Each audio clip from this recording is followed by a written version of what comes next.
अस्सलाम वालेकुम everyone and welcome back to my channel. कैसे हैं आप सब लोग? उम्मीद है बिल्कुल ठीक ठाक होंगे, खैरियत से होंगे।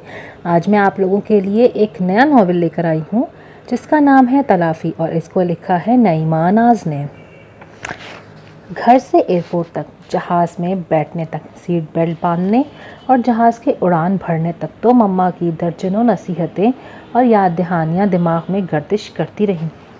खाना ठीक से खाना, अला बला चीज़ों से दूर रहना, दूध रोज़ाना पीना। मैंने आसिफा को बता दिया है कि तुम दूध पीने की चोर हो, वो निमट लेंगी तुमसे। तमीज़ तहजीब से रहना। बेशक ताया का घर है मगर फिर भी किसी भी रिश्तेदार के घर जाना हो उनके साथ ही जाना। ख़बरदार जो अकेले कोई एडवेंचर करने की कोशिश की। समझ रही हो ना? यस मामा। उमैमा ने वैसी ही तमीज़ तहजीब से उन्हें जवाब दिया था जिससे अपनी औलाद को सिखाने के लिए वो दिन रात हलकान हुई जाती थी।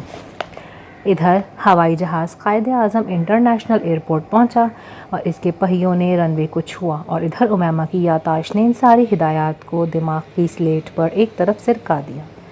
बवक्त ज़रूरत और बवक्त मजबूरी इन्हें इस्तेमाल करने में कोई हर्ज नहीं था, मगर हर वक्त साथ साथ लिए फिरती तो दिमाग पर लाजमी बोझ पड़ना था। और वो जो कि यहाँ ईद मनाने और शादी में शिरकत के लिए आई थी, इस बोझ को कहाँ साथ लिए फिरती? एयरपोर्ट पर ताया, अब्बू, शान और जुल्फ़ी भाई उसे लेने आए थे। सामान मुख्तसर था, एक सूटकेस, एक बैग और बस। डिग्गी में दोनों चीज़ें आ गईं, बाकी सब गाड़ी में लद गए। सफ़र कैसा गुजरा तुम्हारा? बड़े अब्बू ने रस्मी सा सवाल किया। ये सवाल घर पहुंच के कीजिएगा। एयरपोर्ट से नाज़माबाद तक का सफ़र हवाई जहाज़ के सफ़र से ज़्यादा दिलचस्प होगा। शाहनूर और शानों ने लुक़मा दिया। क्या मतलब? उमैमा ने भवें सुकेड़ कर शानों को देखा। रास्ते के दिलकश मनाजिर देखना फिर बताना। शट अप शानों, जुल्फ़ी भाई ने उसे डांटा। मुझे मालूम है तुम्हारा इशारा किस तरफ है। ये लो, पहला व्यू आ गया। उमैमा मुस्कुरा दी। जैसा भी है हमारा शहर हमें प्यारा है। जुल्फ़ी भाई ने कचरे के इस ढेर को देखा जिसे उमैमा ने पहला मंजर बताया था। जो प्यारा होता है उससे प्यार निभाया भी तो जाता है। उमैमा ने फ़िक्रा कसा। सारा प्यार हम ही संभालें तो मुतल्लिका इदारे क्या करेंगे? घास खोदेंगे। तो अब क्या कर रहे हैं? शानों के बर्जस्ता जवाब पर एक कहकहा बुलंद हुआ, जिनमें सबसे बुलंद आवाज़ बड़े अब्बू की थी। घर पहुंचकर उमैमा ने जायज़ा लिया। इंटीरियर इससे थोड़ा मुख्तलिफ था। जो वीडियो और तस्वीर शानों उसे अक्सर भेजती रहती थी। बड़ी अम्मी बहुत तपाक से मिली, काफ़ी स्मार्ट और फ्रेश लग रही थीं। शानों ने पूरी मंजिल ऊपर वाली पर उमैमा का कमरा दिखाया जो इसके लिए सेट किया गया था। कलर स्कीम सोबर थी। दीवार गिर अलमारी, एक single bed, rack, book shelf, sofa. It's too much यार, वहाँ तो मैं अपनी बहन के साथ कमरा शेयर करती थी। उमैमा सचमुच बहुत मुतासिर हुई थी। इसकी गुफ्तगू में भी अंग्रेज़ी उर्दू दोनों की आमेज़िश थी। वो बहुत ज़्यादा अच्छी उर्दू नहीं बोलती थी मगर कोशिश ज़रूर करती थी। इस वक्त भी उसे याद आया तो अंग्रेज़ी बोलते बोलते वो उर्दू पर ही आ गई।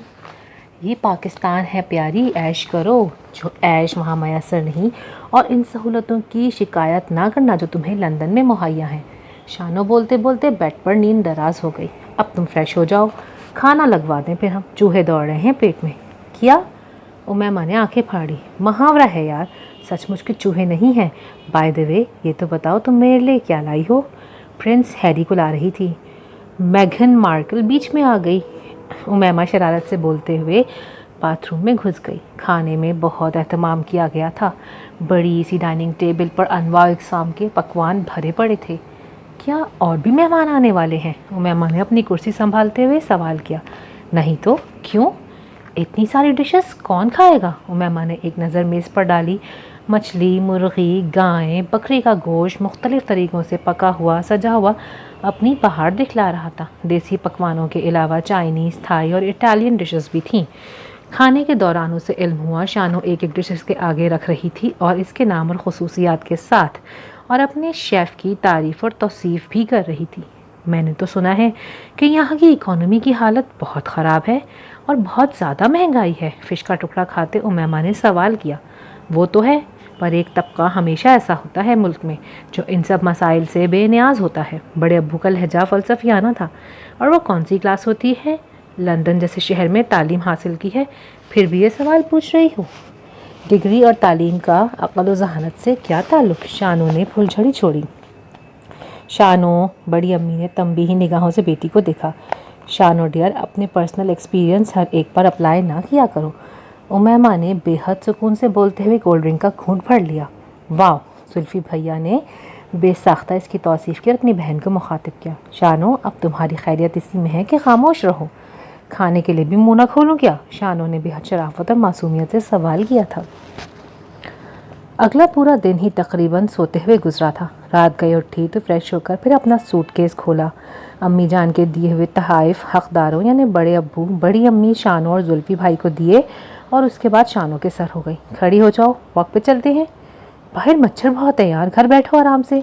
शानो एक नंबर की काहिल और सुस्तुल वजूद, इसका बस नहीं चलता था कि एक कमरे से दूसरे कमरे के जाने के लिए भी सवारी का इस्तेमाल करे। उठो ना, उमैमा ने इसका शाना हिलाया। कल चलते हैं ना यार। शानो ने ज़ोरदार जमाई ली। कल कभी नहीं आती, बस आज, अभी और इसी वक्त, फ़ौरन मेरे पीछे पीछे आ जाओ। उमैमा एक बार फिर उसे झंझोड़कर बाहर की जानिब चल दी। पीछे से शानो आवाज़ लगा रही थी, ए मेम साहब सुनो तो, अरे रुको तो। मगर उमैमा अपने दोनों कान बंद किए गेट की तरफ चलती चली गई और बाहर निकलकर अभी नुक्कड़ तक नहीं पहुंची थी कि पीछे से शानो दौड़ती हुई आ गई। तुम्हें वॉक करने का इतना शौक क्यों है भाई? अच्छी भली स्मार्ट तो हो। फूली हुई सांसों को हमवार करते करते शानो बोल रही थी। मैं आइंदा भी स्मार्ट रहना चाहती हूँ। उमैमा चलते चलते रुक गई और गर्दन ऊंची करके इस मकान का जायज़ा लेने लगी जो बड़ी शान से सर उठाए सामने खड़ा था। स्ट्रीट लाइट्स के अलावा मकान के बाहर लगे इक्का दुक्का सेवर भी जल रहे थे। फिर भी ये रोशनी पूरी तरह इस इमारत का अहाता करने में नाकाम थी। दरख्तों के साए दीवारों पर किसी चुड़ैल के बालों की तरह फैले हुए नजर आ रहे थे। मेहराबदार खिड़कियों के पट बंद थे। बालकनी की रेलिंग रोशनी में चमक रही थी। घर के अहाते में मौजूद फूलदार बेलें दीवार के बाहर लटक रही थीं। इन दीवारों की ऊपरी जानिब कदीम तर्ज की सीमेंट की जालियां थीं। ये किसका घर है? काफ़ी मुख्तलिफ और पुराना है। उमैमा ने आसपास जदीद तर्ज के शानदार और आलीशान बंगलों पर नज़र दौड़ाई जिनके दरमियान कदीम मगर साहे किस्म का मकान यूँ लग रहा था जैसे बेहद हसीन और रंगारंग मसनूई फूलों के दरमियान कोई जंगली फूल जो अपनी रंगत, खुशबू और सूरत से बिल्कुल अनोखा और मुनफरिद हो। बात सुनो, ये भूत बंगला है और यहाँ चुड़ैलें रहती हैं। जल्दी निकल चलो यहाँ से। Shut up. उमैमा ने अपने जीन्स की जेब से मोबाइल निकाला और मुख्तलिफ जावियों से मूवी बनाने लगी। तुम मरवाओगी यार। शानो खड़े खड़े जुसपुस होने लगी। इतना क्यों डर रही हो? कौन रहता है यहाँ? रिश्तेदार ही हैं मगर बड़ी खौफनाक किस्म की आंटी हैं, ज़रा भी मुरवत नहीं इनमें, यूँ भगा देती हैं यूँ। शानो ने चुटकी बजा के दिखाया। रिश्तेदार हैं? चलो इनके घर चलें। उमैमा खिल उठी। मुझे कोई शौक नहीं है खड़ूस आंटी की गालियाँ सुनने का। शानो 2 कदम पीछे हटकर खड़ी हो गई। वैसे हैं कौन? उमैमा ने हर जाविये से तस्वीर भी खींच ली और मूवी भी बना ली। अब तजस्सुस से शानो को देख रही थी। पता नहीं पापा की कोई रिश्तेदार हैं। ना खुद कहीं जाती हैं ना किसी को अपने घर आना पसंद करती हैं। क्यों? मुझे नहीं मालूम। शानो ने अपने शाने उचका दिए। और तुमने यकीनन मालूम करने की कोशिश भी नहीं की होगी। तो भाई मुझे क्या ज़रूरत है ऐसे मामलात में टांग अड़ाने की जिनसे मुझे कोई दिलचस्पी नहीं हो। शानो का अंदाज लापरवाही लिए था। तुम बेहद बोरिंग हो। आगे चलते हुए उमैमा ने फैसला सादिर किया। मैं और बोरिंग? ज़रा मेरी दोस्तों से पूछो कितना एंजॉय करते हैं हम सब। शानो ने एक ज़रा ठहर कर बेहद सदमे से उसे देखा। तुम्हारी सबसे अच्छी दोस्त मैं तुम्हें बता रही हूँ, इसीलिए यकीन कर लो तुम बेहद बोरिंग हो। इतना आर्टिस्टिक मकान, बिल्कुल किसी पेंटिंग में नज़र आते घर की तरह, और तुम एक कदम ठहर कर इसकी दिलकशी को ना देखती हो ना महसूस करती हो। उमैमा ने चलते चलते दाएं बाएं जदीद वज़ा के मकानात पर एक नज़र दौड़ाई। इतने ज़बरदस्त किस्म के बंगलोज़ के सामने तुम्हें वो खंडर अच्छा लग रहा है? शानो की नन्ही मुन्नी मोबाइल ज़दा अक़ल में उमैमा के ख़यालात और फरमूदात समाने से कासिर थे। दुनिया भर के लोग पैसे खर्च करके टिकट खरीद कर खंडरात देखने जाते हैं। कुछ तो होता ही है इनमें, खूबसूरती, कशिश, इनफरादियत और तारीख़। खंडरात में कुछ नहीं होता, लोगों के दिमागों का फतूर होता है। शानो का जवाब इंतहाई इश्तियाल अंगेज़ था। उमैमा ने रुक कर उसे घूर के देखा। तुम्हारा ऊपर का पोर्शन बिल्कुल खाली है या इस्तेमाल ही नहीं करती? कम अज़ कम इन फजूलियात में तो बिल्कुल इस्तेमाल नहीं करती जिनमें तुम लगी रहती हो। लोग बुर्ज खलीफा बना रहे हैं, ट्विन टावर बना रहे हैं, स्काई स्क्रैपर्स बन रहे हैं दुनिया में, तुम खंडरात पे जान दे रही हो। शानो ने लताड़ने में कोई कसर नहीं छोड़ी। हर खंडर गुजरे इंसानों और उस दास्तानों से इबारत होता है। उमैमा शिस्ता अंग्रेज़ी में बात कर रही थी। मैं अभी ज़िंदा हूँ मेरी जान, और आगे भी ज़िंदा रहना चाहती हूँ। प्यास के मारे मेरा दम निकल रहा है, चलो कुछ पीते हैं। शानो आगे की तरफ तेज़ तेज़ कदम बढ़ाने लगी, जहाँ सामान से भरी जगमगाती हुई दुकानें नज़र आ रही थी। तुम्हारा तो कुछ नहीं हो सकता, उमैमा ने अफसोस से सर हिलाया और इसके हम कदम हो गई। वापसी पर भी उमैमा ने नज़र भरकर इस मकान को ज़रूर देखा था, जो इस वक्त नीम तारीकी में डूबा हुआ था। एक गर्म सुबह का आगाज़ हो चुका था। सूरज मियाँ के तेवर इब्तिदा से ही ख़तरनाक नज़र आ रहे थे, मगर घर के अंदर इन किरणों की सारी तेज़ी तरारी और तपिश नाकाम थी। वहाँ एयर कंडीशन ने फ़िज़ा को यकबस्ता किया हुआ था। नाश्ते की मेज़ पर फ़कत 3 अफराद थे, बड़े अब्बू, बड़ी अम्मी और उमैमा। दुनिया जहान की नेमतें मेज़ पर मौजूद थी, मगर बड़े अब्बू का नाश्ता परहेज़ी था। ब्राउन ब्रेड, बग़ैर चीनी की चाय और जौ का दलिया। बड़ी अम्मी भी ब्राउन ब्रेड के साथ बराए नाम तेल में पका हुआ अंडा खा रही थी।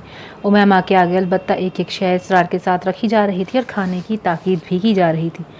बड़े अब्बू, ये जो हमारी लाइन में कॉर्नर का मकान है, पुराना सा बना हुआ, वहाँ कौन रहता है? तो उस पर जैम लगाते हुए उमैमा ने वो सवाल कर ही दिया जो रात से इसके जहन में चकरा रहा था। हमारी एक फुप्पी हैं, वो रहती हैं। दरअसल सगी फुप्पी नहीं है, अब्बा मियाँ की कज़न थी, और शायद खालाजाद वगैरह। उन्होंने लापरवाही मगर ज़रा तफसील से सवाल का जवाब दिया। असूलन तो अब उमैमा की तसल्ली हो जानी चाहिए थी, मगर वो बीबी कानों से ज़्यादा आंखें इस्तेमाल करने पर यकीन रखती थी, सुनने से ज़्यादा देखने पर यकीन रखती थी। तभी इनसे फरमाइश की कि वहाँ लेके चलें। छोड़ो बेटा, तुम क्या करोगी वहाँ जाकर? वैसे भी फुप्पी अम्मा किसी से मेल मिलाप रखना पसंद नहीं करती। बेकार में बंदा वहाँ जाकर पहले शर्मिंदा फिर ख्वार महसूस करता है ख़ुद को। बड़े अब्बू की बातें भी कमोबेश अपनी साहिबजादी शानों की तरह ही थी, मगर उमैमा पे इन सब बातों का क्या असर होना था? और कौन कौन है घर में? बेटी और एक नवासा, वो जवाब देते हुए उठ खड़े हुए। आप जानती हैं उन्हें? ताया चले गए तो उमैमा ताई की तरफ मुतवज्जा हुई। स्लाइस खाने के बाद इसने ताई का दिमाग खाने का इरादा किया और रुए सुखन इनकी जानिब किया, मगर वो इसका इरादा भांप कर साफ खुच्चा दे गई। मैं ज़्यादा कुछ नहीं जानती फैमिली के बारे में, जितना अजहर बता गए हैं इतना ही मालूम है। दरअसल इतना आना जाना नहीं है वहाँ। वो जो इनकी फुप्पी है ना, किसी से भी मिलना जुलना पसंद नहीं करती। गिनती के चंद बार ही मुलाकात हुई है मेरी उनसे, और बस। बड़ी अम्मी ने वही सब कुछ बताया जो शानू और बड़े अब्बू उसे बता चुके थे। उमैमा ने एक बार फिर अपनी तवज्जो नाश्ते की तरफ मबजूल कर ली। मायूस तो खैर वो अब भी नहीं थी, बस ये था कि अब दिमाग और हाथ पैर अपने ज़ाती इस्तेमाल करने होंगे। शादी की तैयारियां तो कई हफ्तों से हो रही थी। अब ये तैयारी अपने उरूज पे थी। शहर के बड़े और मशहूर शॉपिंग मॉल से ख़रीदारी, ड्रेस डिज़ाइनर, वेडिंग प्लानर, ढोलकी, मायूं, मेहंदी की बारात, वलीमा, चौथी दर्जनों तकरीबात थी और इनसे जुड़े तामझाम। जुल्फ़ी भाई ने सारी प्लानिंग और तफसीलात लैपटॉप में महफूज कर ली थी। सब काम इसी प्लानिंग के तहत हो रहे थे। किसी तकरीब में कितने बजे क्या करना होगा, कैसे होगा, एक एक बात और कानों तक की मालूमात और तफसीलात मौजूद थी। उमैमा को बड़े फ़ख्र से उन्होंने अपना कारनामा बताया था। जुल्फ़ी भाई, 2 घंटे का काम 2 महीनों में क्यों फैला दिया है? उमैमा से इसी सवाल की तवक्को की जा सकती थी। भाई, ये मशरिक़ की रिवायात हैं, रस्म व रिवाज है। मग़रिब में रहने बसने वालों, तुम क्या जानो? तुम लोग 2 घंटे में शादी निपटाकर कैसी कैसी खुशियों से महरूम रह जाते हो। हम शायद खुशियों से महरूम रहते होंगे, मगर आप लोग इस हल्ले गुल्ले की बदौलत अपने बैंक बैलेंस के एक बड़े हिस्से से महरूम हो जाते हैं। पैसे की खैर है यार, बंदा आखिर कमाता किस लिए है? शादी और घर, इनमें जितना पैसा लग जाए कम है। पैसा कमाना और लुटाना आपके लिए कोई मसला नहीं, मगर जिन लोगों के लिए है उन्हें तरगीब देकर इनके लिए बड़े मसाइल पैदा कर रहे हैं आप लोग। उमैमा के अफकार और ख़यालात से इसके अम्मा अब्बा भी कभी कभी परेशान हो जाते थे, मगर उन्होंने ख़ुद ही तो सोचने और बोलने की आज़ादी दी थी, इसीलिए खामोश भी हो जाते थे। भाई, जिसकी जितनी चादर है वो इतना ही पैर फैलाए, दूसरों की नकल करने की क्या ज़रूरत है? जुल्फ़ी भाई का जवाब माकूलियत पर मबनी था। साथ ही उन्होंने अपना मोबाइल ऑन करके जल्दी जल्दी ऊपर नीचे किया और उमैमा के सामने स्क्रीन रख दी। मेरे सारे ड्रेसेस तैयार हो गए हैं, बताओ कैसे हैं? उमैमा एक के बाद एक इंतहाई महंगे और ख़ूबसूरत तरीन जोड़े देखती रही। हर जोड़ा एक से बढ़कर एक था। शादी एक ही बार होती है, जी भर के अपने अरमान पूरे करने चाहिए। जुल्फ़ी भाई का कौल शायद ठीक ही था इनके अपने हिसाब से, मगर उमैमा को शरारत सूझी। बड़ी संजीदगी से जुल्फ़ी भाई को मुखातिब करते हुए बोली, बास अफराद को एक के बाद दूसरे चांसेस भी मिल जाते हैं, क्या पता आप भी उन खुश नसीबों में से हो। मेरी स्वीट हार्ट के सामने ऐसा मजाक ना करना, तुम्हें बचा नहीं सकूँगा। जुल्फ़ी भाई ने भी इतनी ही संजीदगी से जवाब दिया था। कार्ड तकसीम करने का मरहला दरपेश था। पेशतर दावतनामे जा चुके थे, बस चंद एक घराने बाकी थे, वो भी करीब ही थे। छुट्टी वाले दिन बड़े अब्बू इस काम को निपटाने का बेड़ा उठा चुके थे। उमैमा खुशी खुशी उनके साथ जाने को तैयार हो गई। ख्वाहिशें यूँ भी पूरी हो जाती हैं। लकड़ी के बड़े से फाटक वाले इसी कदीम घर के सामने खड़े होकर उमैमा ने सोचा। बड़े अब्बू ने दस्तक देने का तकल्लुफ़ यूँ ही किया। अधखुले पट से एक नौजवान जर्द पड़ती घास पे खड़ा नजर आ रहा था। इसने आकर चिड़चिड़ाते गेट को पूरा खोल दिया।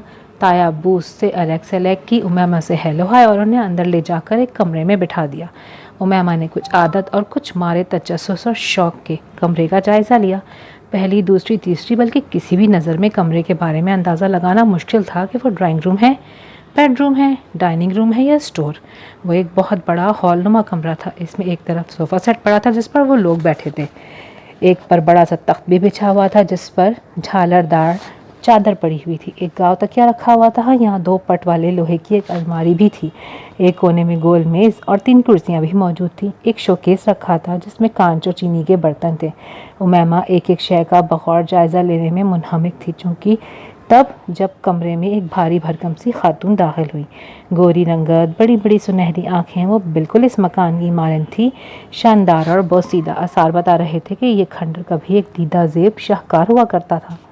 ये कौन है? अपनी बड़ी बड़ी आंखों से उन्होंने उमैमा को गौर से देखा।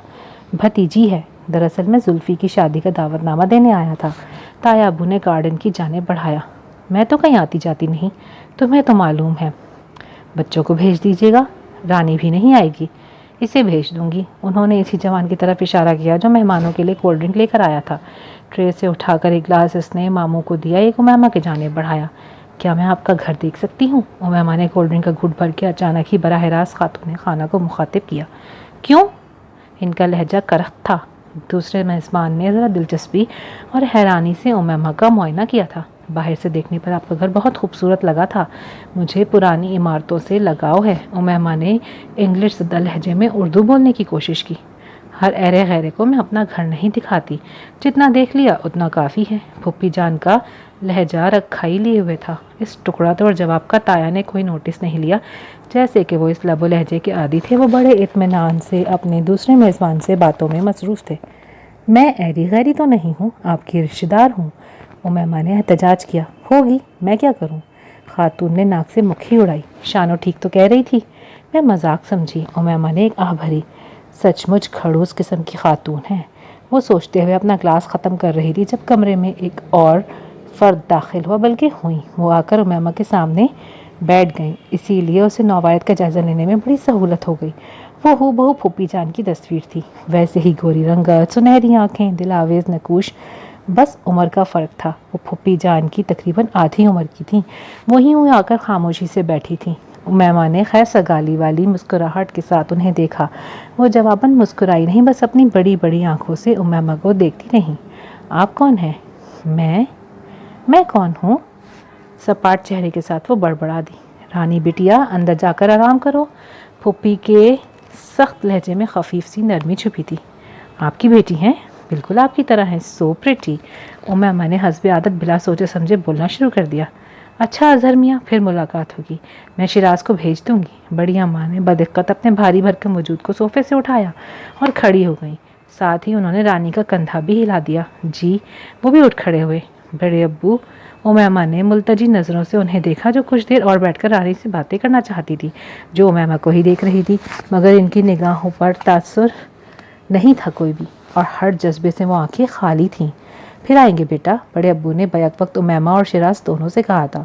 वापसी के बाद घर में शादी के हंगामों, दीगर कज़न्स की आमद और हल्ले गुल्ले में भी उमैमा के दिल दिमाग से कुछ फरामोश नहीं हुआ था। वो खूबसूरत मगर बिल्कुल बेतासुर सुनहरी आंखें बार बार इसके जहन में आती और इसका ध्यान भटका देती। कहाँ गुम हो तुम? शानो ने दूसरी तीसरी बार इससे कोई बात कही थी और वो वहाँ करके रह गई थी। बात सुनो शानो, रानी आंटी के बारे में तुम कुछ जानती हो? बड़े अब्बू बता रहे थे कि वो साइको पेशेंट हैं। कौन? किसकी बात कर रही हो? ओह, वो कॉर्नर वाली फैमिली। शानो इस्तफसार करते करते खुद ही समझ गई। हाँ, मैंने भी यही सुना है, मगर कभी बात या मुलाकात नहीं हुई इनसे। बचपन में 1-2 बार देखा था उन्हें। मगर तुम्हें क्या इंटरेस्ट हो गया भाई? पहले मकान से फिर इंसान से। शानो झुंझलाई थी।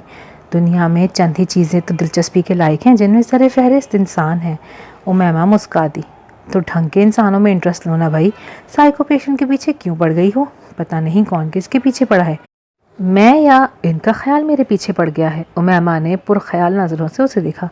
तुम भी इसी फैमिली का हिस्सा बनती जा रही हो मैडम। शानो उसे घूर के उठ खड़ी हुई। शुरू में ढोलकी से आगाज़ हुआ।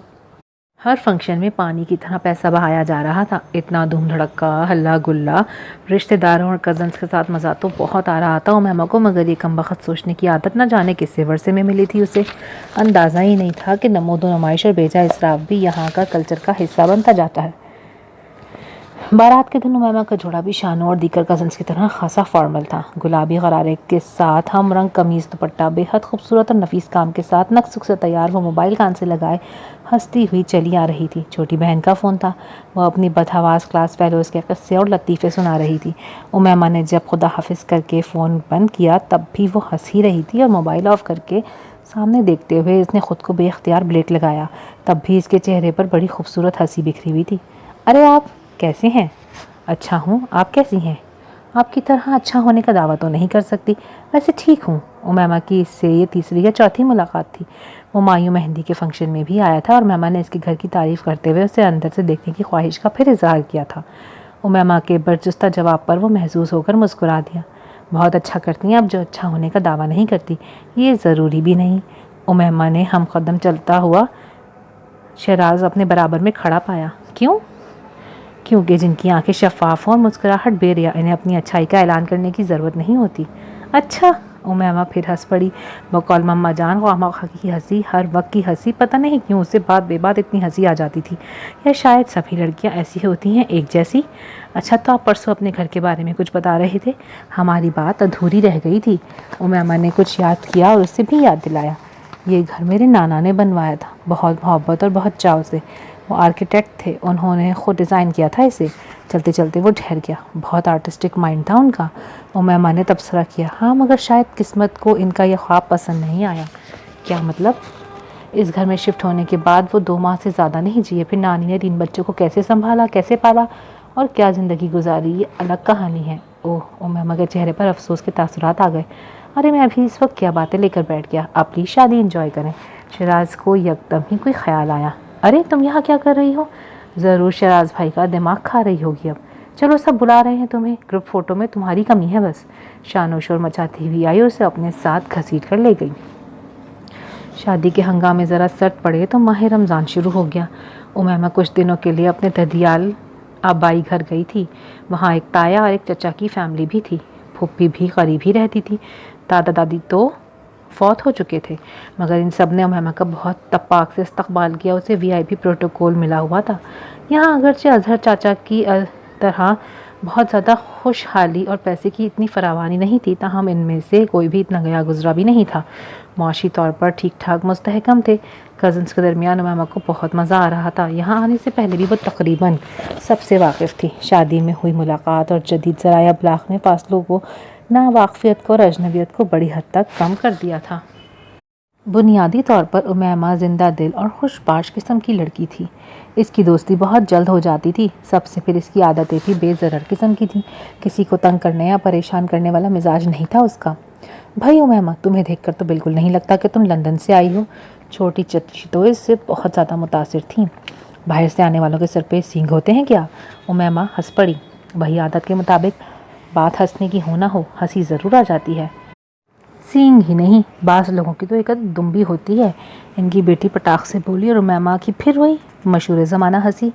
पता है, हमारी आंटी भी कनाडा में है, पिछले साल अपने बच्चों के साथ आई थी। उफ तौबा, इतने नखरे, इतनी बातें। इतनी गर्मी है यहाँ, गंदगी बहुत है, डस्ट बहुत है, लोग बोलते बहुत हैं, ज़बरदस्ती चिपकते हैं, ज़ाती मामलात को रहते हैं। इन्हें तो यहाँ की हर चीज़ से, हर फर्द से कोई ना कोई बुराई नज़र ही आती थी। अपनी मर्ज़ी हुई तो हंस बोल लिया, मूड नहीं तो किसी से बात ही नहीं करती थी। यमुना शुरू हो गई। अरे छोड़ो तुम ये सब बातें, तुम सुनाओ, कहीं रिश्ता विश्ता तय हुआ तुम्हारा? उमैमा की तरफ देख के चची ने पूछा, जिससे इनकी कैनेडियन ब्लड भांजियाँ चिढ़ जाती थीं और उमैमा हंस पड़ी।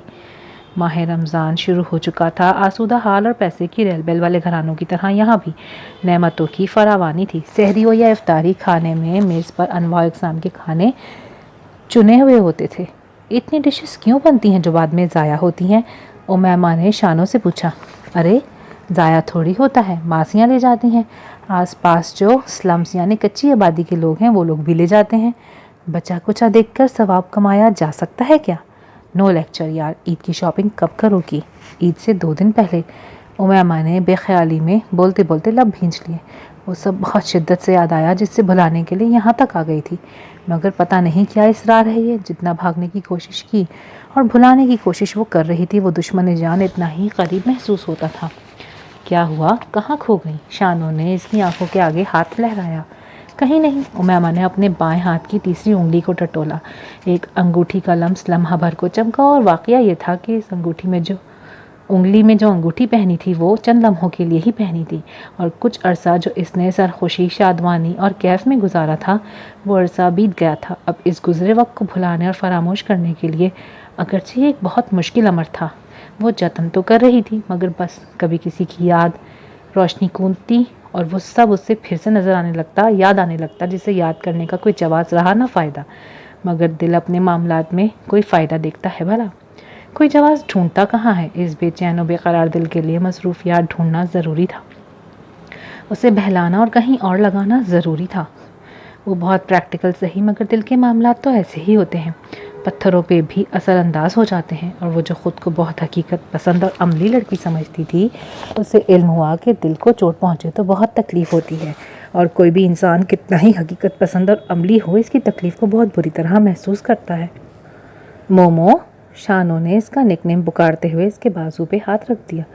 تم ٹھیک ہو؟ شانو کی آنکھوں میں تفکر کی پرچھائیاں تھیں۔ اچھے دوست بھی کتنی بڑی نعمت ہوتے ہیں۔ میں ٹھیک ہوں شانو، بس یہ دل اب تک ٹھیک نہیں۔ امیمہ بے بسی کی انتہا پر پہنچ چکی تھی۔ سحری، روزہ، افطاری، نمازیں، تلاوت، دن نکلتا ڈھلتا اور ختم ہو جاتا۔ آدھا مہینہ گزر گیا۔ جب بڑے ابو کے گھر افطار پارٹی ہوئی، افطار ڈنر ہمیشہ کی طرح بے حد اہتمام، بڑا خرچہ، سب کی مصروفیات دیکھتی رہی، سب کے ساتھ بولتی رہی، ہنستی رہی۔ آپ پھر اکیلے آ گئے، رانی آنٹی کو نہیں لائے؟ شیراز کو تنہا دیکھ کر اس نے پھر سوال کیا۔ وہ بھی نانی کی طرح کہیں آتی جاتی نہیں، گھر پر ہی رہتی ہیں، سادہ سے قمیص شلوار میں ملبوس سادگی سے بولتا ہوا شیراز۔ مگر کیوں؟ امیمہ کی آنکھوں میں حیرت کا جہان تھا، سوالوں کی دنیا تھی۔ کیونکہ شیراز الفاظ ڈھونڈنے میں ناکام ہو گیا، تبھی جواب دینے کے بجائے مشورہ دے بیٹھا۔ ہر سوال کا جواب جاننا ضروری نہیں ہوتا، مگر ہر سوال کا جواب ہوتا تو ہے نا۔ امیمہ کا اضطراب بڑھا۔ یہ تمہاری عمر سوالوں جوابوں میں پڑنے والی نہیں، لائف انجوائے کرو لڑکی۔ شیراز آگے بڑھ گیا۔ عمر تو سوالوں جوابوں میں پڑنے والی واقعی نہیں تھی، مگر پھر بھی اس کے ہاتھوں میں ایک سوال نامہ تھما دیا گیا تھا۔ کیا تمہیں لگتا ہے تم دونوں مزید ایک ساتھ آگے چل سکتے ہو؟ میں بے بس ہو گیا ہوں مومو، تم سمجھنے کی کوشش کیوں نہیں کرتی؟ عمیر کی آواز، اس کے سوالات، اس کی وضاحتیں، اس کی معذرتیں باز گشت بن کر امیمہ کا پیچھا کر رہی تھی۔ مومو، کوئی اسے پکار رہا تھا۔ وہ ماضی کے سرابوں اور عذابوں سے نکل کر حال کی دنیا میں واپس آئی۔ یہاں نہ عمیر تھا، نہ اس کے سوالات، نہ بے رحم وضاحتیں، نہ بے معنی معذرتیں۔ جی آنٹی، وہ ایک طرف کو لب کی جہاں سے اسے آواز دی گئی تھی۔ چاند رات کو گھر سے فون آیا، سب سے بات ہو گئی، وہاں آج عید ہو گئی تھی۔ امی اس کے لیے بہت فکر مند تھی۔ تم ٹھیک تو ہو نا مومو؟ 5 منٹ میں انہوں نے تیسری بار پوچھ لیا تھا۔ آپ پریشان مت ہو مما، میں خود سنبھال لوں گی، بس کچھ وقت لگے گا، امیمہ نے بہت رسان سے انہیں جواب دیا تھا۔ اللہ سمجھے اس عمیر سے، مجھے کیا؟ کسی کو بھی اس سے یہ امید نہیں تھی۔ مما کا غصہ اور رنج ابھی تک اپنی جگہ پر برقرار تھا، مجھے بھی نہیں تھی، مگر زندگی میں بہت کچھ ہوتا ہے جو ناقابل یقین ہوتا ہے اور ناقابل برداشت بھی، اور ہمیں یقین اور برداشت دونوں کرنا پڑتا ہے۔ امیمہ انہیں بتا بھی رہی تھی اور خود کو بھی سمجھا رہی تھی۔ میرا تو دل نہیں چاہتا اس کی شکل دیکھنے کو، بے شک سگا بھتیجا ہے، مگر اولاد کا دل دکھانے والا کتنا ہی سگا کیوں نہ ہو، ہر رشتہ ختم ہو جاتا ہے۔ میں نے تو کہہ دیا اس کے باپ سے اور ماں سے بھی۔ مما کی آواز میں آنسوؤں کی نمی گھلی ہوئی تھی۔ چھوڑے نا، ماموں یا مامی کا اس میں کیا قصور، وہ دونوں بیچارے تو خود بیٹے کی حرکت سے شاکڈ ہیں۔ اچھا چلو رہنے دو، تم اپنا خیال رکھو، خوش رہنا۔ اچھا جی۔ امیمہ نے کچھ دیر ادھر ادھر کی باتوں کے بعد فون آف کر دیا۔ زلفی بھائی کی بیگم کی پہلی عید تھی جسے بڑے اہتمام اور سارے چاؤ چونچلوں کے ساتھ منانے کی تیاری کی گئی تھی۔ وہ ایک بہت مہنگے پارلر سے تیار ہوئی تھی اور بہت بھاری رقم کے عوض مہندی بھی لگوا کر آئی تھیں، بالوں کا رنگ اور انداز بھی تبدیل ہو گیا تھا۔ شانو امیمہ کے ساتھ چاند رات کی رونقیں دیکھنے نکلی ہوئی تھی، اور امیمہ کو اندازہ ہوا کہ فقط وہ دونوں ہی نہیں، آج پورے پاکستان کی آبادی بازاروں، سڑکوں، گلیوں میں نکل آئی ہے۔ دونوں نے اپنے لیے چوڑیاں خریدی، مہندی لگوانے کے لیے ہر جگہ اتنا رش تھا کہ انہیں لگا صبح عید کی نماز بھی یہیں پڑھنی پڑ جائے گی۔ چلو یار، ہماری طرف 2-4 لڑکیاں ہیں بڑی اچھی مہندی لگاتی ہیں، وہیں سے لگوا لیتے ہیں۔ شانو اسے اپنے ساتھ لیے گھسیٹ رہی تھی۔ عید کی صبح چاند رات کی نسبت کچھ خاموش اور پرسکون سی تھی۔ روایتی گہما گہمی اور ہنگامے سے ذرا پرے بڑے ابو عید کی نماز پڑھ کر آئے تو زلفی بھائی سو کر بھی نہیں اٹھے تھے۔ شانو اور امیمہ البتہ تیار ہو کر بیٹھی اب بور ہو رہی تھی۔ چلو شانو، بڑی آنٹی اور رانی آنٹی سے مل کر آتے ہیں۔ معاف کرو، عید کے دن بھی ویسی ہی رہتی ہیں جیسے سال کے باقی دنوں میں مزاج ہوتا ہے ان کا۔ شانو نے اس کے آگے ہاتھ جوڑ دیے۔ شیراز تو ایسے نہیں ہے نا، انہیں مبارکباد دے آتے ہیں۔ امیمہ نے اسے منانے کی کوشش کی، ہو سکتا ہے وہ شام میں خود ہی چکر لگا لیں، جب ہی دے دیں گے عید کی مبارکباد۔ شانو تس سے مس نہ ہوئی۔ دوپہر ڈھلنے لگی تھی، امیمہ نے خود ہی فیصلہ کیا، آئینے میں اپنا جائزہ لیا، گھر والوں کا جائزہ لیا اور خاموشی سے گھر سے نکل گئی۔ سڑک کنارے چہار دیواری، درختوں اور گھنی بیلوں میں گھرا وہ مکان ویسی ہی شان سے ایستادہ تھا۔ امیمہ نے پھاٹک کو دھکیلا تو وہ اندر کی جانب کھلتا چلا گیا۔ سامنے کا منظر وہی تھا، پہلے جیسا، بڑھی ہوئی گھاس، درخت، پودے، بے ترتیب گھنی بیلیں۔ گھر کا اندر داخلی دروازہ بند تھا، احاطے میں ایک طرف سفید رنگ کا گول چکردار زینہ اوپر جا رہا تھا۔ اس نے ادھر ادھر دیکھا، پھر اوپر نگاہ اٹھائی، کھلی کھڑکی میں سرخ آنچل سا لہرایا تھا۔ امیمہ نے داخلی دروازہ دھکیل کر دیکھا، وہ اندر سے بند تھا۔ وہ چند لمحے تذبذب میں کھڑی رہی، پھر سیڑھیوں کی جانب بڑھی۔ سیڑھیاں طے کر کے اوپر پہنچی تو بالکنی میں سب سے پہلی کھڑکی وہی تھی جہاں لہراتا آنچل دیکھا تھا۔ امیمہ نے کھڑکی سے جھانکا اور کھڑی کی کھڑی رہ گئی۔ اس کی بے یقین نگاہوں کے سامنے رانی آنٹی کھڑی تھیں، سنگار میں اس کے آئینے میں اپنا جائزہ لیتی ہوئی، سرخ عروسی جوڑا، ٹیکا، جھومر سمیت مکمل زیورات اور میک اپ میں سجی ہوئی وہ دلہن روپ اوڑھے کھڑی تھیں۔ انہوں نے گردن گھما کر کھڑکی کی جانب دیکھا، ان کی سنہری آنکھیں امیمہ کی حیران اور بے یقین نگاہوں سے ٹکرائی۔ امیمہ نے گھبرا کر اپنا سر گھمایا تو نیچے نگاہ اس جھاڑ جھنکار چھوٹے سے باغیچے پر پڑی جہاں کھلے پھاٹک سے شیراز اندر آ رہا تھا، اور اوپر بالکنی میں امیمہ کو کھڑا دیکھ کر اس کے تاثرات بھی امیمہ جیسے ہی ہو گئے تھے، پہلے حیران اور پھر پریشان۔ بہت تیزی سے سیڑھیاں چڑھتا وہ اوپر آیا تھا۔ میں عید ملنے آئی تھی آپ سب سے، شیراز کے کچھ کہنے سے پہلے ہی امیمہ نے وضاحت کر دی۔ گیٹ کھلا ہوا تھا تو میں اندر آ گئی۔ سوری، بغیر اجازت مجھے اندر نہیں آنا چاہیے تھا شاید۔ امیمہ شرمندہ ہونے لگی۔ اٹس اوکے، دراصل میں 10 منٹ کے لیے ہی باہر گیا تھا، اندر سے گیٹ بند کرنے والا کوئی نہیں تھا، گھر میں نانی سو رہی ہیں اور خالہ۔ شیراز نے لب بھیج دیے۔ یہ کیا ہے؟ امیمہ نے ایک نظر پہلے شیراز پر پھر نانی آنٹی پر ڈالی جو پھر سے آئینے کے سامنے مگن تھی۔ امیمہ اور شیراز سے بالکل بے نیاز، بلکہ شاید دنیا سے بھی بے خبر۔ عید مبارک ہو۔ شیراز نے سوال کا جواب دینے کے بجائے اسے عید کی مبارکباد دی اور سامنے کی طرف چل دیا۔ طویل بالکنی کے دوسرے سرے پر 3-4 کرسیاں رکھی تھیں۔ امیمہ نے ایک نظر پھر کمرے میں اندر کھڑے اس وجود پہ ڈالی، پھر شیراز کی طرف پڑ گئی۔ شیراز بالکنی پر ہاتھ جمائے کھڑا تھا۔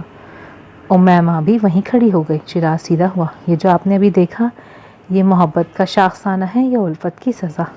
امیمہ کو مخاطب کرتے ہوئے وہ سامنے کی جانب دیکھ رہا تھا اور بول رہا تھا۔ امیمہ خاموشی سے اسے ہی سن رہی تھی۔ محبت غلط فرض سے کی جائے تو سزا بن جاتی ہے۔ شیراز نے گردن موڑ کر امیمہ کی آنکھوں میں جھانکا، جہاں بہت اندر کہیں نمی کی ایک تہ جھلملا رہی تھی۔ جیسا تمہارے ساتھ ہوا؟ شیراز کی بات پہ اس کا پورا وجود ہی شل ہو گیا۔ بمشکل اس نے اپنی پلکیں اٹھائی۔ تمہیں کیسے معلوم؟ امیمہ کا سوال اس کی آنکھوں میں رقم تھا۔ شیراز نے پڑھ لیا، تبھی گویا ہوا۔ تم اتنا ہنستی ہو، بات بات پہ ہنستی ہو، لوگوں کو جو تاثر دینا چاہتی ہو اکثر کامیاب رہتی ہو، مگر کبھی تمہاری ہنسی ساتھ نہیں دیتی، نہ چہرے کا نہ آنکھوں کا۔ محبت اگر دکھ پہنچائے تو انسان اکثر سنبھل ہی جاتے ہیں، مگر کوئی ایسا بھی ہوتا ہے جو خود کو سنبھال نہیں پاتا۔ رانی خالہ بھی انہی چند افراد میں سے ایک تھیں۔ شیراز اسے وہ سب بتا رہا تھا جو اسے بتایا گیا تھا کبھی جب رانیہ اور رانی ایک کم عمر الہڑ سی خوابوں میں رہنے والی پیاری سی لڑکی تھی۔ اس کی سنہری آنکھوں پر پڑی لمبی پلکیں گرتے اٹھتے کسی کے بھی دل کی دنیا زیر و زبر کرنے کی صلاحیت رکھتی تھیں، اور اس کی خوبصورتی، سادگی، معصومیت کتنوں کو گھائل کر گئی، مگر اکبر تو جیسے دیوانہ ہو کر پروانہ بن گیا تھا۔ آپس میں رشتہ داری تھی، وہ کھڑی کھڑی کسی بہانے کبھی کسی بہانے کوچہ جانا کا طواف کرتا رہتا۔ اپنی شدتوں اور بے قراریوں کو قطرہ قطرہ رانی کے دل پر لکھتا رہا۔ رانی کوئی پتھر تو نہ تھا، وہی لڑکیوں والا چڑیا سا خوابوں سے، امنگوں، آرزوؤں سے بھرا نرم و گداز دل تھا۔ اور پھر واقعہ یہ ہوا تھا کہ وہ جو شمع تھی خود ہی پروانہ ہو گئی۔ شوخ و جاذب نظر، چلبلا مگر بہت ذہین اور بہت محنتی اکبر وہ خوابوں کا آسمان رانی کے سامنے کر دیتا اور خود اس کی اپنی آنکھوں میں ستاروں کی طرح جگر جگر کرنے لگتی۔ رانی کے سپنوں سے بوجھل آنکھیں بند تھیں، مگر ماں کی آنکھیں تو کھلی ہوئی تھی نا، جہاں دیدہ اور تجربہ کار آنکھیں۔ پھر ساری معلومات کہ اکبر رشتہ دار بھی تھا۔ دل پھینک ہوا، نظر باز پہلے آفرین کے پیچھے پڑا ہوا تھا، اس سے پہلے سمیرہ کے گھر کے چکر لگاتا تھا۔ میری تو یہ سمجھ نہیں آتا کہ ڈاکٹری کی پڑھائی کیسے پڑھتا ہے۔ ماں کے بتانے اور سمجھانے کا رانی پر کوئی خاص اثر نہیں ہوا۔ اکبر نے جو یقین دلایا تھا اپنی محبت کا اور سنجیدہ ہونے کا، وہ یقین بہت پختہ اور پائیدار تھا۔ اور پھر وہ اپنے گھر والوں کو بھی تو اس رشتے کے لیے منا رہا تھا جو پہلے اس کی تعلیم مکمل ہونے پر زور دے رہے تھے۔ ہوا کے پیروں پر محبت نامے لکھتے لکھتے اور پڑھتے پڑھتے دونوں ہی آسمانوں میں پہنچے ہوئے تھے۔ رانی کی چمکتی آنکھوں میں چمک بڑھتی جاتی تھی کہ سارے خدشات، اوہام، وسوسے اور شکوک و شبہات بھاپ بن کے اڑ گئے تھے۔ اکبر کے والد نے آ کر اس رشتے کی قبولیت اور مضبوطی کی سند دے دی تھی۔ وہ رانی کا منہ میٹھا کرا گئے تھے، سر پر سرخ دوپٹہ اوڑھا دیا، مخروطی انگلیوں والی مومی ہاتھوں میں شگن کے نوٹ رکھ دیے اور رانی کو اکبر سے منسوب کر دیا۔ دیکھا، میں نے کہا تھا نا میری محبت سچی ہے، اور میں بھی۔ اکبر کا فخر رانی کی آنکھوں میں اس کے چہرے پر اعتماد بن کر اترا تھا، جذب ہو گیا تھا، اس کے اندر رچ بس گیا تھا یہ اعتبار کہ دونوں ایک دوسرے کے لیے بنے ہیں اور آخری سانس تک ایک دوسرے کے ہو کے رہیں گے۔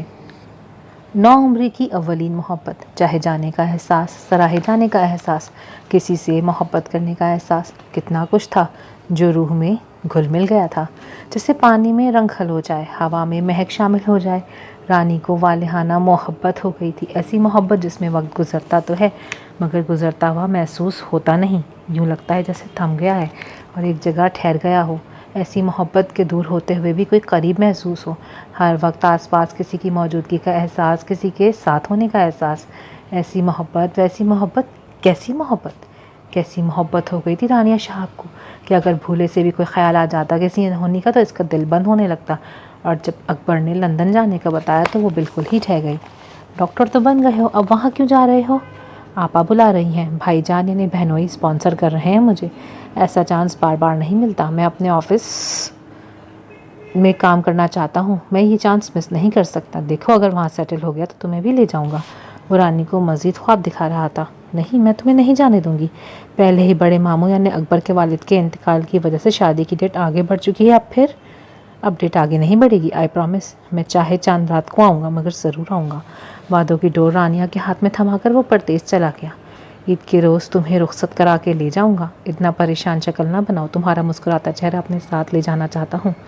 سارے وعدے، دلاسے، تسلیاں پھولوں کی طرح اپنے آنچل میں سمیٹ کر رانیہ انتظار کے پل گن رہی تھی۔ نگاہیں تھی کہ گھڑیوں کی سوئیوں سے بندھ گئی تھیں۔ شعبان کا مہینہ گزر گیا، رمضان بھی گزر گیا، عید کا دن آ گیا اور گزر بھی گیا۔ اکبر لندن سے واپس نہیں آیا۔ 25 سال گزر گئے تھے، وہ ایک بار بھی واپس نہیں آیا۔ اس نے وہاں شادی کر لی، وہ وہیں سیٹل ہو گیا، اپنی بیوی بچوں کے ہمراہ ایک کامیاب اور خوش و خرم زندگی گزار رہا تھا۔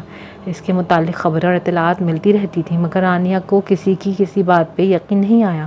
دھوکے اور بے وفائی نے اس کی دھڑکنیں تو نہیں روکی مگر گھڑیوں کی سوئیاں ضرور روک دیں۔ وقت اس کے لیے ٹھہر گیا تھا۔ وہ آج بھی بس اس ایک لمحے میں زندہ تھی جب اکبر واپسی کا وعدہ کر کے اس سے رخصت ہوا تھا۔ ہر سال عید کے روز وہ دلہن کی طرح تیار ہو جاتی تھی اور اس کی آمد کا انتظار کرتی تھی۔ شام کے سرمئی سائے پھیلنے لگے تھے، نیلے آسمان پر سفید بادلوں اور کبوتروں کی ٹکڑیاں نظر آ رہی تھیں۔ شیراز نے دونوں ہاتھ پیچھے باندھ لیے اور اس کی آنکھیں سامنے کہیں افق پر تھیں۔ چند لمحے وہ کچھ سوچتا رہا، پھر گویا ہوا۔ خالہ سے زیادہ بڑا صدمہ اور غم نانی جان کو پہنچا تھا۔ ان کی بیٹی دیکھتے ہی دیکھتے ان کے سامنے ایک زندہ لاش بن گئی تھی۔ پہلے ہی وہ میری امی کی جوان مرگی کا دکھ لیے بیٹھی تھی، اب دوسری بیٹی بھی نہ زندوں میں تھی نہ مردوں میں۔ نانی کا مزاج تلخ ہوتا چلا گیا، لوگوں کی ہمدردی بری لگنے لگی۔ انہوں نے گوشہ نشینی اختیار کر لی، لوگوں سے ملنا جلنا چھوڑ دیا اور ان کے مزاج اور زبان کی کرواہٹ کی وجہ سے لوگ بھی یہاں آنے سے کترانے لگے۔ اور یہ محض اتنی سی بات تھی، یہ زندگی بعض افراد کے لیے کتنی بھی بے رحم ہو جاتی ہے۔ امیمہ نے سرمئی شام اپنے آس پاس محسوس کی اور سوچا، کیا آپ اتفاقات پر یقین رکھتے ہیں؟ ہاں، شیراز کا جواب مختصر تھا۔ کیا ایسا بھی ہوتا ہے کبھی کہ قدرت ہم سے کوئی کام لیتی ہے اپنے بعض مقاصد کی تکمیل کے لیے اور ہم ان سے بے خبر ہوتے ہیں؟ امیمہ کے لہجے میں اضطراب تھا۔ آج اس پر جو کچھ بھی منکشف ہوا، اس نے امیمہ کو جیسے کسی پاتال میں دھکیل دیا۔ جو اپنے ہوتے ہیں، جو پیارے ہوتے ہیں، ان کے متعلق کوئی ایسی بات دل میں آ جائے جو عظمتوں کے بتوں کو اوندھے منہ گرا دے تو بڑی تکلیف ہوتی ہے، بے حد دکھ ہوتا ہے اور درد سے زیادہ شرمندگی ہوتی ہے۔ امیمہ نے اپنی گود میں رکھے اپنے ہاتھوں کو غور سے دیکھا۔ ایک لمحاتی لمس اب بھی چاند بن کر تیسری انگلی کے گرد جگمگا رہا تھا، اور باوجود کوشش کے، باوجود نہ چاہنے کے، وہ کہانی، وہ زندگی بھنور بن کے اس کے وجود سے لپٹتی چلی گئی، جسے بھلانے کے لیے، جسے فراموش کرنے کے لیے وہ اتنی دور چلی آئی تھی۔ دوسری اور آخری قسط اگلی ایپیسوڈ میں۔ اگر آپ کو یہ پارٹ پسند آیا ہے تو do like, share and subscribe my channel. ملتے ہیں اگلی ویڈیو میں، تب تک کے لیے اللہ حافظ۔